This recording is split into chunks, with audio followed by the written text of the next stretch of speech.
As we all know, the greatest bass playing secret is how to go decades without ever changing the strings on your instrument. After that, the biggest secret is how to write the tastiest bass lines. So today, we're going to talk a little bit about how to just write tasty bass lines, okay? I'm rocking out this awesome Fender P bass, which I'm also giving away. I'm going to pick a winner for that after this weekend, so this is your last chance to enter. Details are in the description here. But we're going to start with 2 chords, all right? So again, we're not going to be playing chords on bass, but we're going to talk about a minor version and a major version using some music theory, and then talking about how to like really capture the fundamental role of a bass, but also add some melodic content, okay? So we're going to have launching points for all of these. The 5th fret on the E string is going to be an A note. This is going to end up being like a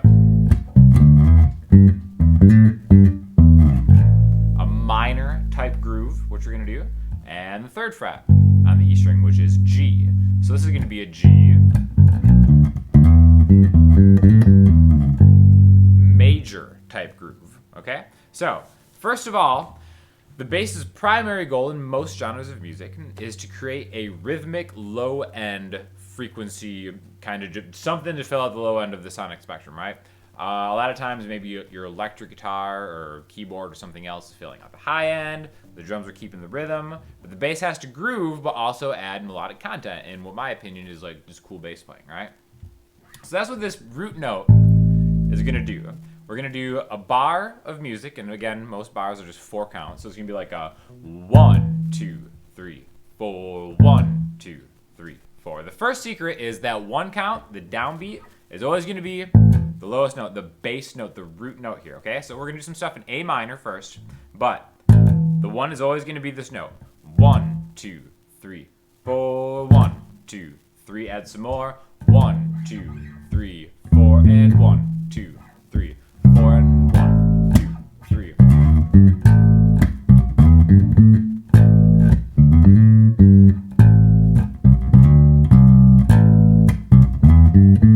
See, I'm always coming back to that A note. I'm establishing this is an A minor. Now, a lot of this is going to be contextual, depending on what else is going on in the arrangement that you're doing, but it can be a fun thing to practice. You can do the same thing on electric guitar if you want, but we're just going to practice what you can do over any minor chord. We're just going to start this one on A, right? Now, the beautiful thing about minor chords is there's 3 minor chords in any key, and basically you can do the same move for any of those 3 minor chords.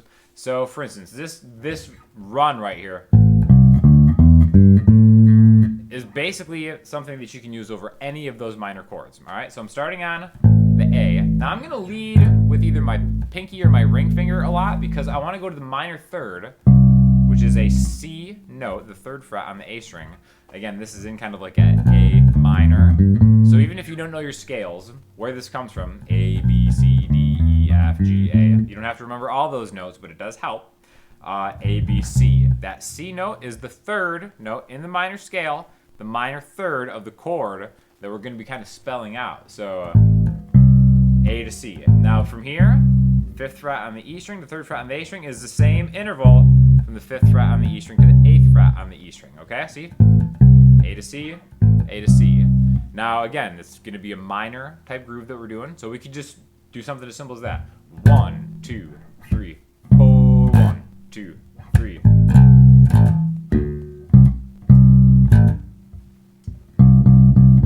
Okay, but we're establishing that.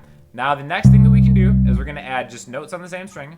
3, 5, 7. A, C, D, E. A, C, D, E, A.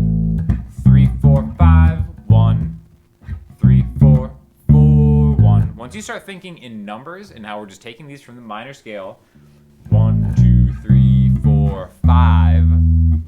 Again, I go over like more mode and scale stuff on my Patreon. I don't want to get into the whole minor scale, but really, these notes right here are going to be what we're going to be counting out to make these riffs. So we're always going to come back and jump to that downbeat on the A, right? So 3, 5, 7, C, D, E are the notes. We're going to grab the 5th fret on the D string, which is a G, and that brings us back to A. So A, C, D, E, G, A. Now, I think it's great to know the notes, but I think for bass playing and positional type stuff, it's more important to know the shape, okay? Because I can do this, and then I have like a little lick that I can just take notes from to kind of do all sorts of stuff, right? 1, 2, and 3, and 4, 1.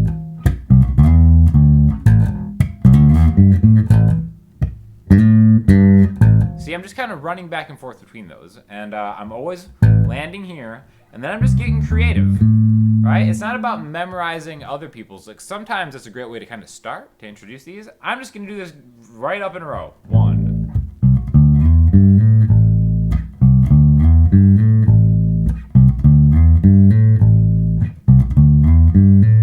But I'm always landing back there. Any variation, maybe just change one thing instead of going all the way to that last octave.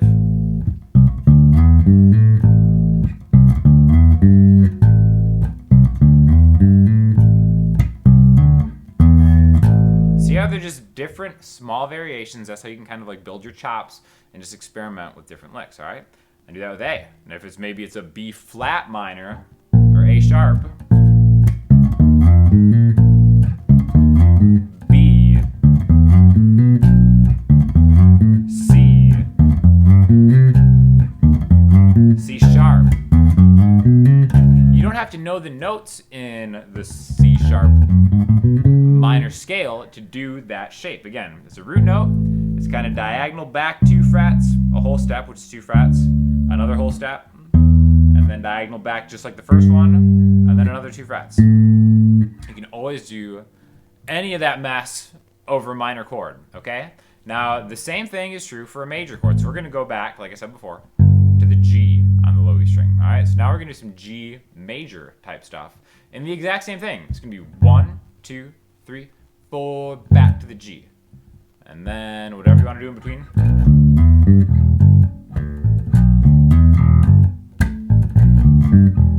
You probably already kind of hear certain songs spelled out in this riff. The only difference between these two are running. Here's A minor. It's going to be root note. It's minor 3rd, 4, 5, minor 7 is what we call it. We're going to do a very similar shape. It looks like this. Like that, okay? So what I'm doing here is my root note here, a whole step, and then a major 3rd, okay? So G, A, B. If it were G minor, it would have that flat 3. That's the difference between major and minor. That's the primary difference. Now, we could go to the next string, but instead of going diagonal back 2 frets like in minor, it'd just be 1 fret. I like this shape better because I think it just lends the arpeggios. Again, arpeggios playing a chord 1 note at a time. It lends itself better. I think just kind of, it's just easier to do. It's easier to kind of conceptualize, especially when you kind of go back and forth between major and minor. All right. So what we've got here is 3, 5, 7, 5, A, and then straight down. Now, if you want to make it kind of iconic,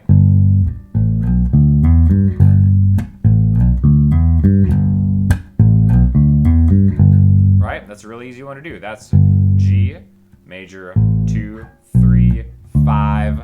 This is the 6th note in the G major scale, and then the root, okay? But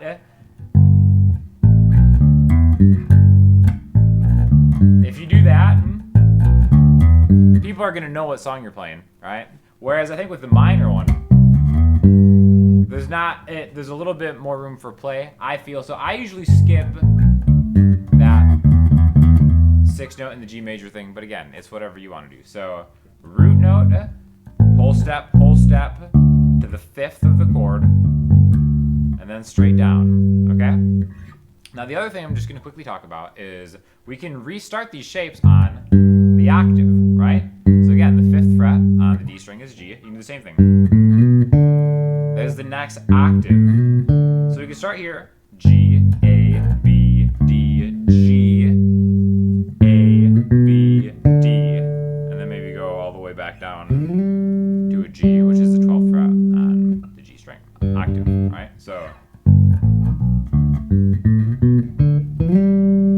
you do that on anything. A major, okay, it's starting to use these shapes to make bass lines. And as long as you get back to that 1,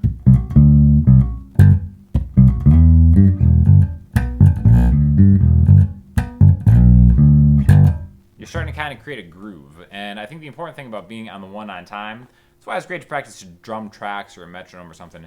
Hitting that 1 solid is going to really kind of like establish just like, you know, the skeleton of what you want to do melodically, right?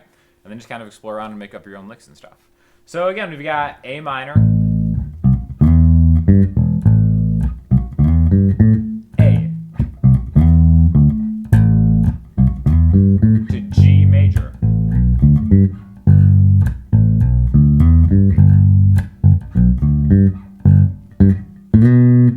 A. You can always tell I'm hitting that 1. I'm trying to get that root note there and then exploring from there. All this stuff is really easily movable. You can do these in subsequent patterns, like the key of G, right?